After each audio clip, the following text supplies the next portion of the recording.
public comment.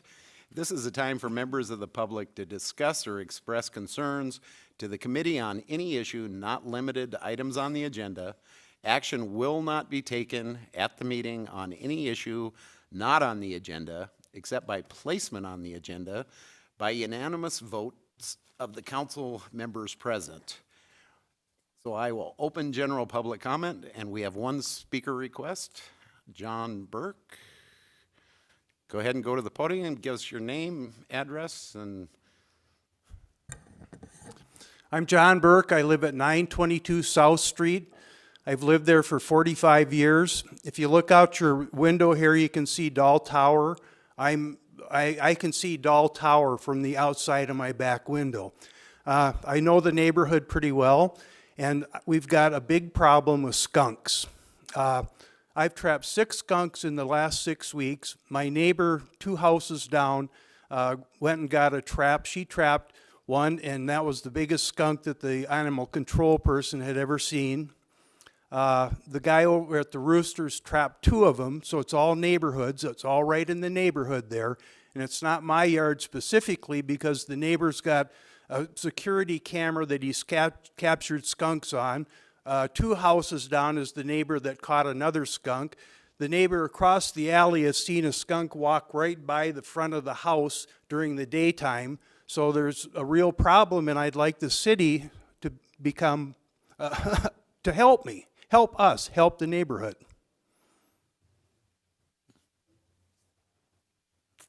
I've talked to several different people within, I'm not going to name names, I don't want to throw anybody under the bus, but they said you can hire somebody to deter skunks from coming into your yard. Well, I live right downtown. We're right in the middle of town. So if I hire somebody to deter skunks, do you want those skunks in your neighborhood? Because they're not going to do anything except move from one neighborhood to the other. And so that's not here's what I specifically want done. I want the city to hire a professional trapper, and I want that trapper then to dispose of the skunks and get rid of the problem. Any comments from the dais? Yeah, I'll comment. I don't think that's an unreasonable request. We may waste a lot of money on a bunch of nonsense in this town, and this is a real problem that actually could be a health hazard.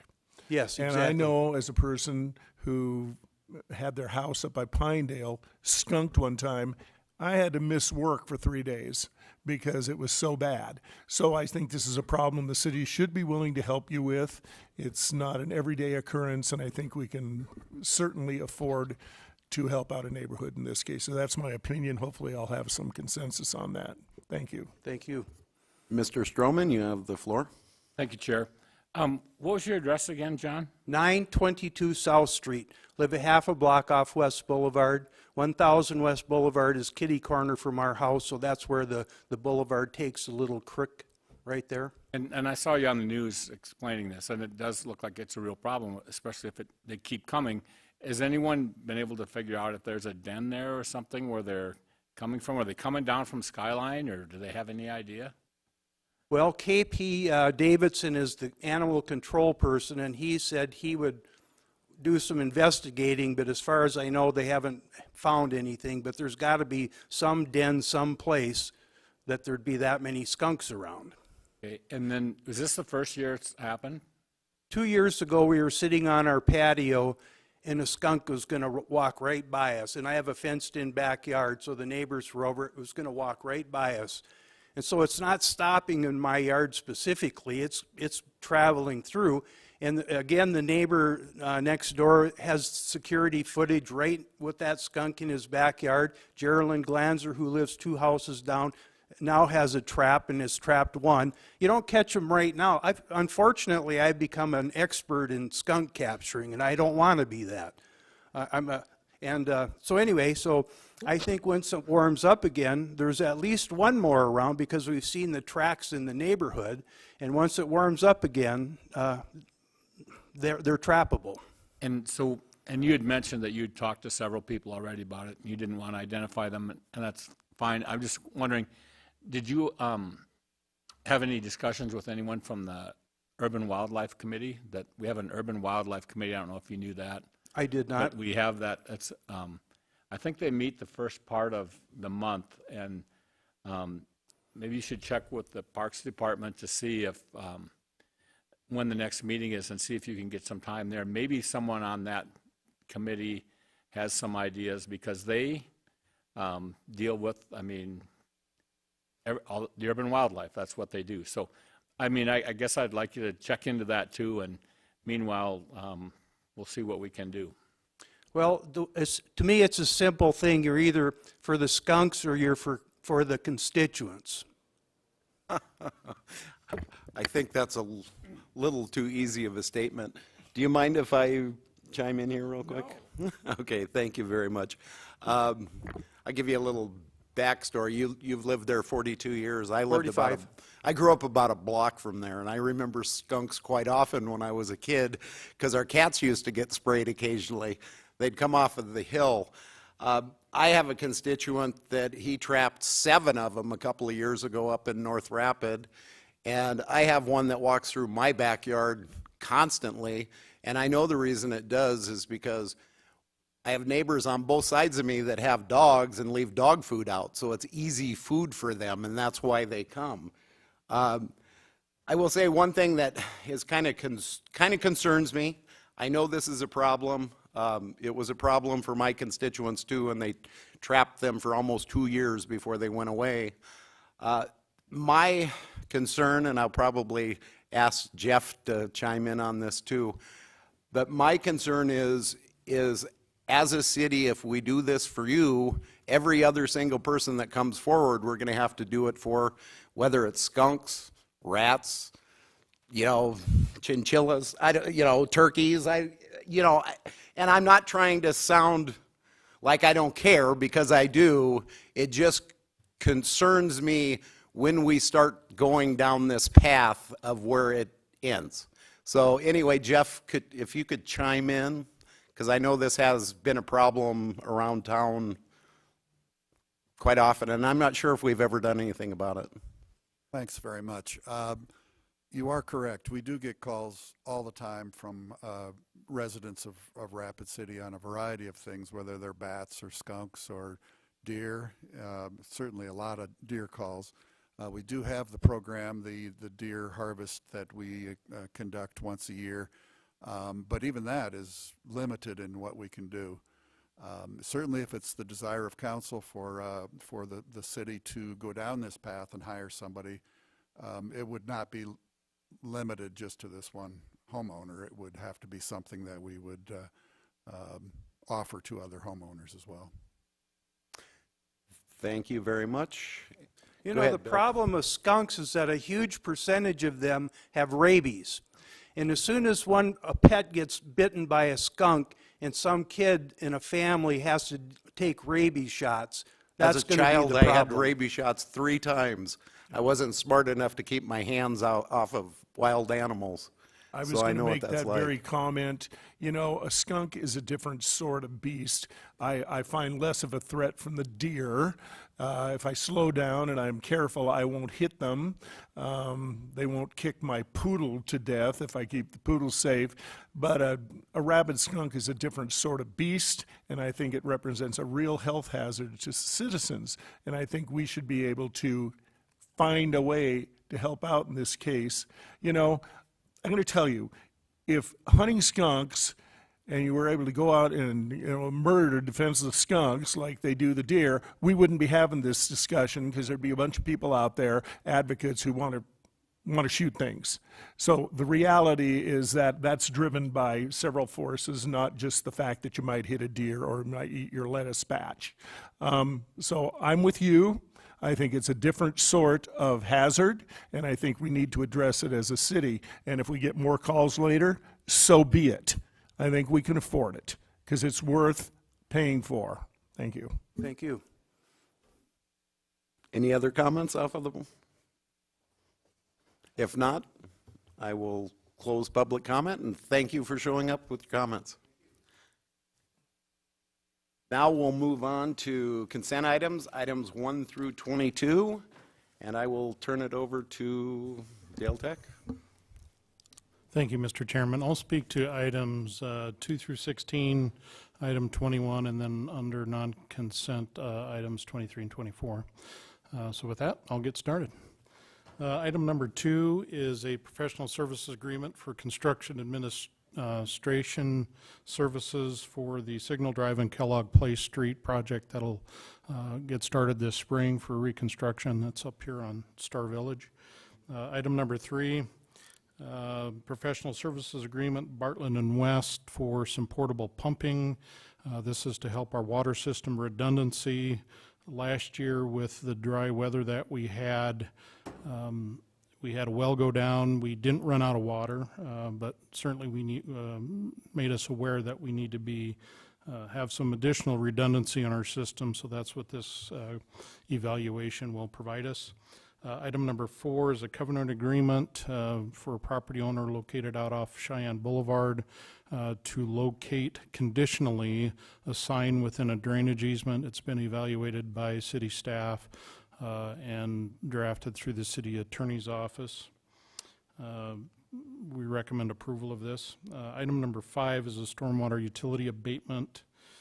Item number 6 is removing the 50% requirement for a contractor to provide work. This is for the installation of a variable frequency drive on our well number 12 project that'll be upcoming. We don't believe that a general contractor will be able to meet that 50% threshold. Item number 7 is to authorize staff to advertise for bids for the Dias Avenue reconstruction project. That's a project that will go from Seeger Drive northward to the city limits.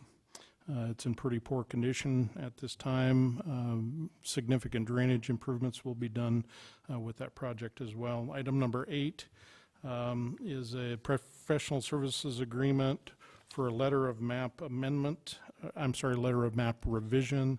This is in the southeast part of town near Catron Boulevard and Campbell Street. This is part of our floodplain management requirements that we have and our commitment to keep our floodplain mapping up to date. Item number 9, an amendment to a professional service agreement. This is for our landfill cell 16 closure. We've been in front of you a number of times for funding. Had a hearing, Jennifer Sietsma with Black Hills Council Local Government was here. This is just one of those projects that is part of that package that we talked about. Item number 10 is a change order for a supplier for our well 12 project, the variable frequency drive. This is a no-cost change order. This is just clarifying some terms in the contract. Item number 11 is a purchase a 1-year supply of Posi shell. It's an alternate cover that we can use on our landfill. It's pretty typical in the industry, and I believe that we have used that in the past as well. Item number 12 is to purchase a global positioning system for our cat packer. What that does is provide efficiency and compliance with our permit as far as obtaining densities and fill progressions as we're placing trash in our landfill. Item number 13, authorize Mayor and Finance Director to sign an annual operational report on behalf of the landfill. This is a state requirement. This is done annually. Number 14 is a amendment to our streetlight maintenance contract. We have an annual contract. I believe it is for the years 2022 through 2025 that we've entered to do our streetlight maintenance. This amendment is necessary because we've added additional lighting to our system. The original contract we entered into allows us to change annually for the addition of lights to our system as the city grows. Item number 15 is the purchase of a pickup. This is for our traffic operations group. And item 16, this is just acknowledging the change of payment terms on a contract that we've already entered into with Azteca, which is our work order, City Works it's called, system. And with that, I think Mr. Bigler is standing by to speak to items 17 through 20.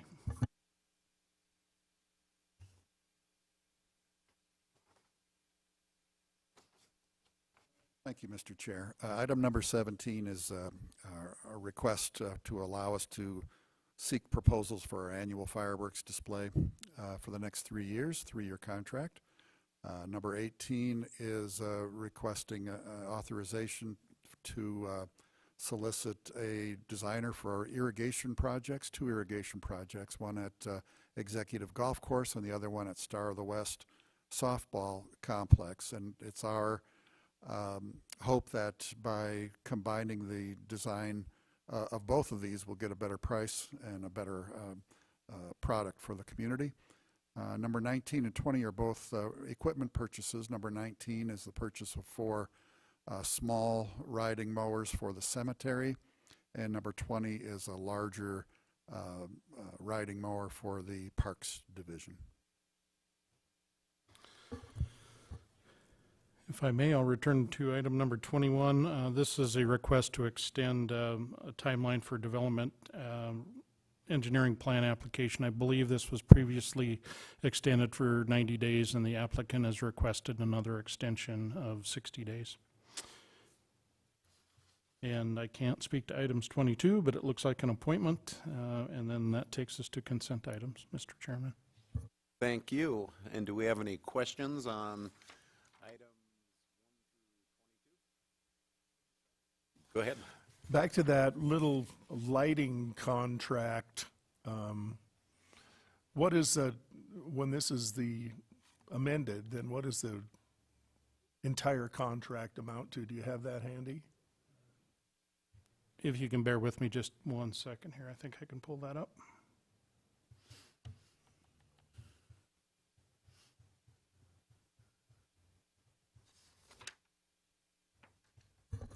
The total contract price with this amendment is $67,834. Now, I'm imagining that's a lot lower than it used to be years ago when they actually had to change bulbs every so often. Has it gone down with these new lighting LED systems?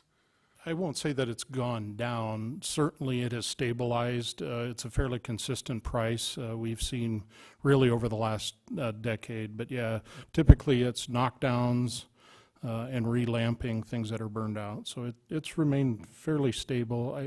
We won't see the realization of the longevity of LEDs probably for another 5 years. Okay, just checking. Thank you. Mr. Stroman, you have floor. Thank you, Chair. May I address Director Tech? You may. Thank you. Dale, on number 7, which is the Dias Avenue reconstruction, Seeger Drive to city limits. You have a pretty thorough description. I want to flush this out a little bit. So it's going to be full reconstruction of about 1,125 feet. And when you say a full reconstruction of that,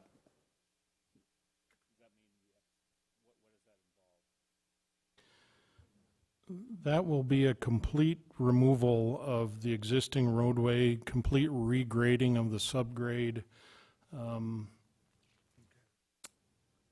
says 1,125 feet of Dias Avenue and an additional 2,800 feet of mill and overlay of the existing roadway. So there's a significant drainage crossing there within that 1,100 feet, and that's the need to regrade all of that. So it'll be a multi-cell box culvert that will be installed to be able to carry the stormwater from west to east across Dias. And then a complete rebuild of the road with the travel lanes, and then also adding shoulders to make it wider. There's a significant amount of truck traffic due to the industry located on Dias there. So those are the primary functions of the road. okay, and so that reconstruction, that 1,125 feet, will that be concrete then? No, I believe that's going to be asphalt pavement as well. Yes. Okay, and then including the 2,800 feet of existing asphalt road will be, oh, you got an additional 2,800, okay. I'm sorry, I misspoke, Mr. Stroman. It will be concrete pavement for that 1,100 feet, and then the balance of that will be asphalt. Okay. And then It says existing water and sewer will be adjusted as needed. And also in the explanation, there was talk about lowering some of the water mains. You know how long those utilities have been in there and whether we're going to be looking at uncovering that and finding out we're going to be spending? Those utilities are actually, I'd say, less than a decade old, so they're quite recent. They were constructed with our most recent criteria, so they should last, should have a 100-year design life to them. The adjustments that are necessary are due to the drainage crossings that I mentioned. They'll be in conflict with that and will likely need to be lowered to get, to provide clearance for the new drainage crossings. Okay, and then finally, there's a correction. It's 2,940,000 comes from CIP, not 29 million, right? It's just a handwritten correction there. I just want to make sure that for our record, it's. Yeah, that showed 29 million. It's actually 2.9 million. That is correct. Thank you. That's all I have. Thank you. If we have any more comments from the dais, let me know. If not, I'm looking for a motion on items 1 through 22. Move to approve. Have a motion to approve by Councilman Evans, a second by Councilman Ham. All in favor? Aye. All opposed? Motion passes. Now on to non-consent items. I will open public comment. It looks like I have someone to speak. No? Okay, because I don't have anything up here. So Mr. Chairman, he's here to speak to item number 23, so we can cover that during the item. sounds good. So let me read it in first, and then if you have something you want to speak about. Request from Respec Incorporated for a variance to waive the requirement to install sidewalk along Jet Drive, Rapid City, per ordinance 12.08.060. And the staff recommends to deny. So I will open up the floor to any comments, and I'll open it up to whoever you are. If you can give me your name and. Chairman Roberts, members of the committee, Todd Kenner with Respec, and also with me is Anna Nelson. First and foremost, thanks for your time and consideration. Okay. First of all, this request has anything to do with any kind of financial hardship or anything like that, or reducing costs. The proposed building that we're looking to expand the complex is about an $8 million investment, so we're pretty excited about expanding our operation. As background and history, I don't know if this is visible, and I apologize. I think this is my first time presenting.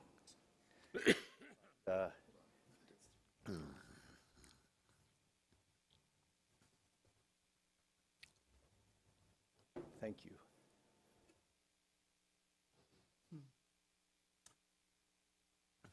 Oh, is it too high? It's too high. I have a smaller one. I don't know if it's going to be as effective, but we'll give her a shot. It's kind of dark.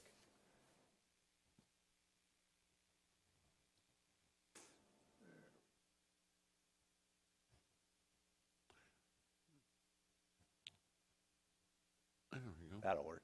Thank you very much. Anyway, what we're looking at is the Rushmore Regional Industrial Park. Our current office is at the end of Jet Drive.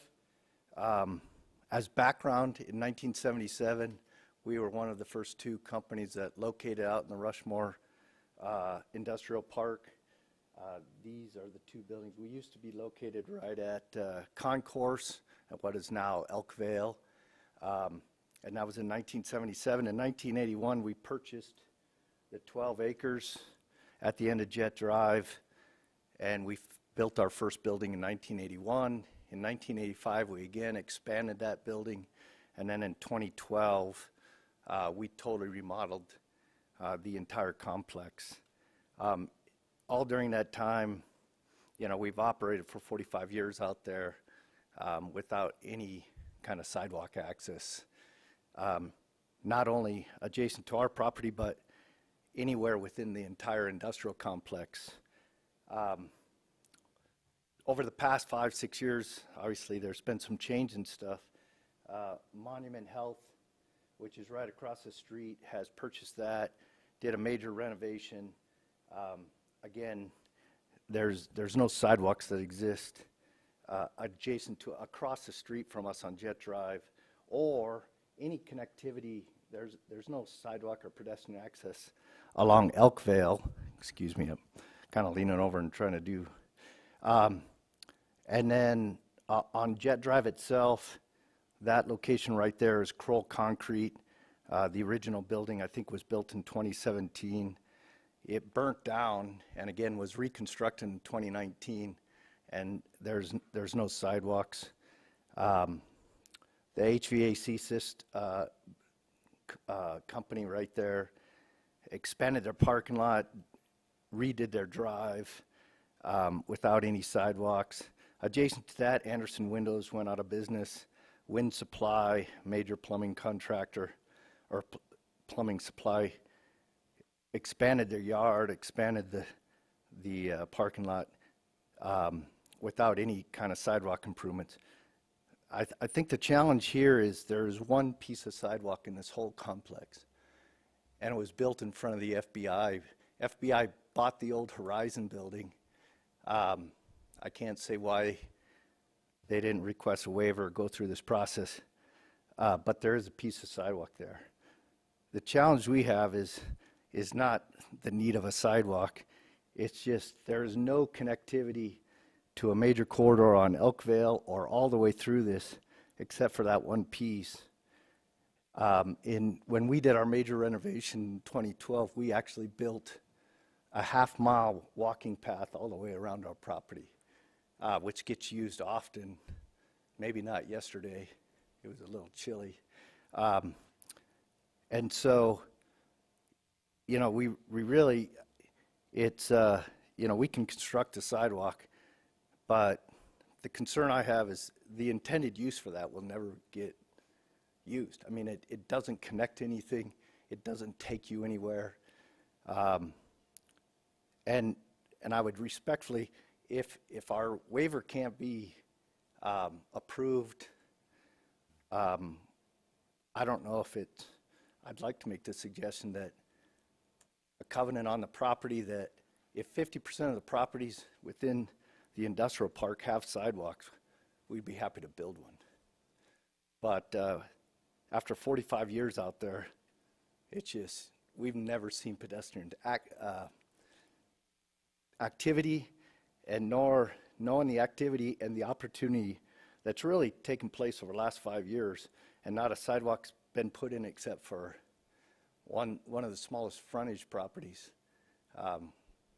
We'd respectfully request the waiver of a sidewalk. We intend on reconstructing our path because the new building's actually going to get into that, and we're going to maintain that half-mile walkway around our property. I'm happy to answer any questions you may have. Do we have any questions from the dais?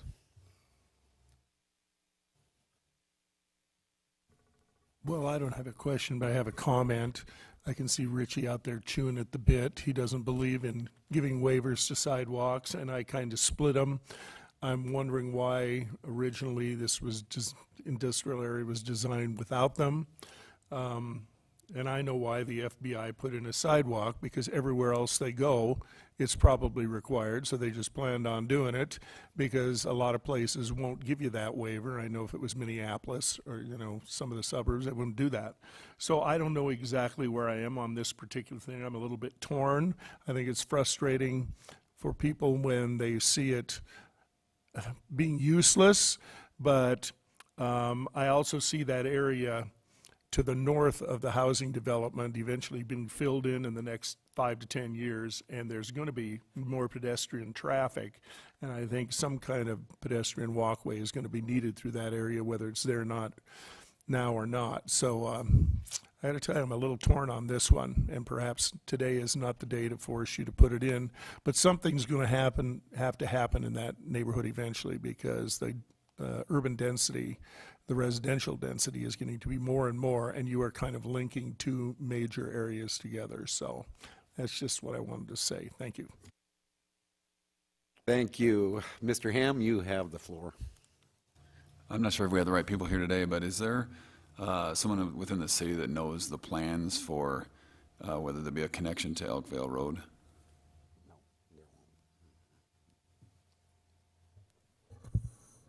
It doesn't look like there would be. Yeah, it's an expressway that is a DOT state highway, and they will not allow, I don't believe, sidewalks along Elkvale Road. So no, I don't believe that there will be connectivity from those internal streets directly to Elkvale. Certainly at signalized intersections, there may be some cross access for pedestrians in the future. Okay. So my only comment then would be, given the location here and the likelihood that there won't be a connectivity to other sidewalks, and the lack of through traffic, my hunch is that the reason this is set up this way presently is because most people are safe walking on the side of the road. So that's kind of where I'm at. Absolutely. Go ahead. I would like to ask Ms. Fisher exactly the logic behind the denial and hear the rationale that the planning people have. Thank you. Actually, that's a question for me. Vicky's department doesn't handle the side variance requests. Every time we receive one of these requests, we follow what's written in ordinance, and certainly a 20% expansion of a building or a parking lot, I believe, requires the installation of sidewalk.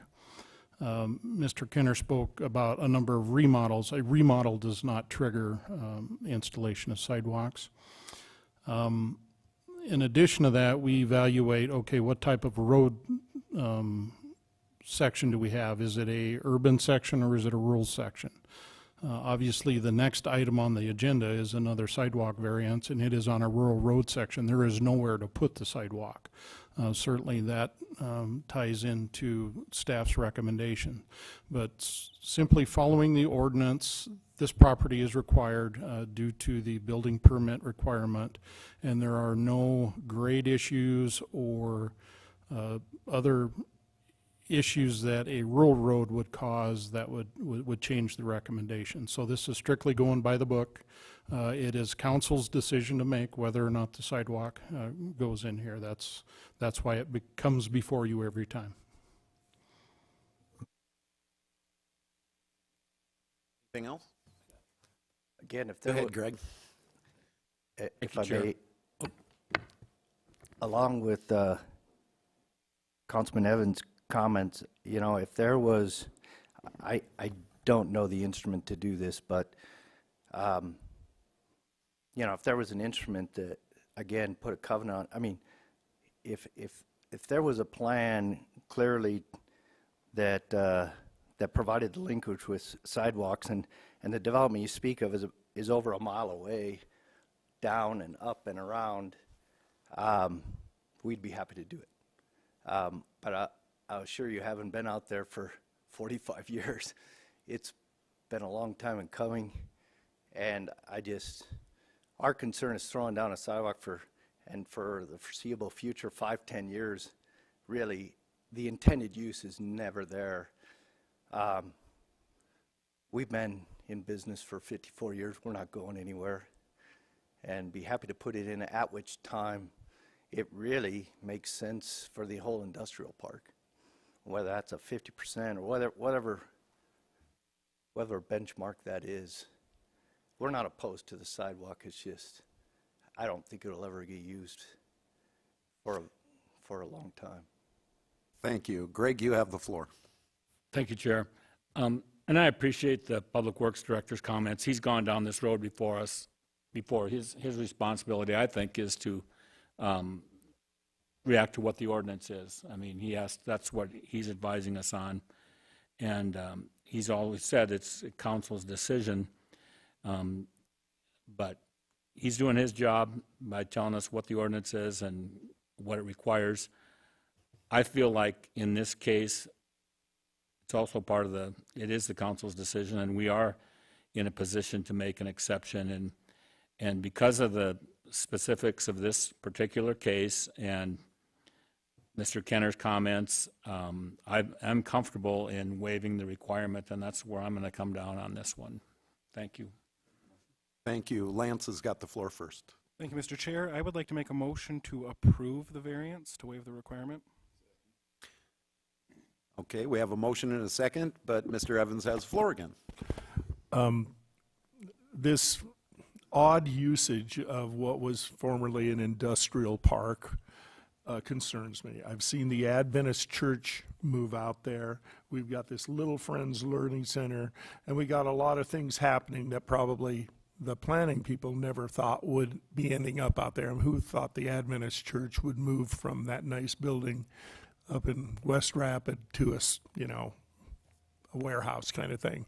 So it's odd how it's transformed. And my only concern is that someday I don't want some child to be run over because they didn't have a sidewalk to walk on. And unfortunately, that's the situation we've created there. And I do think it's something of a safety issue, but I don't know if forcing you to put it in the sidewalk today is going to solve that problem. It's something that's, if we're going to keep allowing these kind of businesses and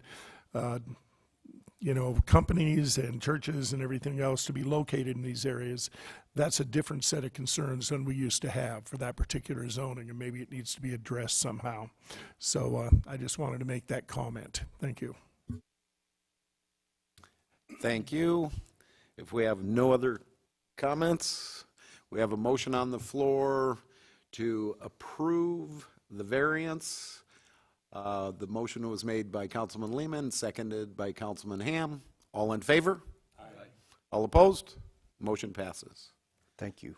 Item 24, request from Wind River LLC for a variance to waive the requirement to install sidewalk along Longview Road, Pleasant View subdivision per city ordinance 12.08.060, and staff recommendation is to approve. I have a motion to approve by Councilman Lehman, a second by Councilman Stroman. All in favor? All opposed? Motion passes. Looking for a motion. We have a motion to adjourn and a second. All in favor? We are adjourned. Thank you very much. Good meeting, good meeting, good meeting.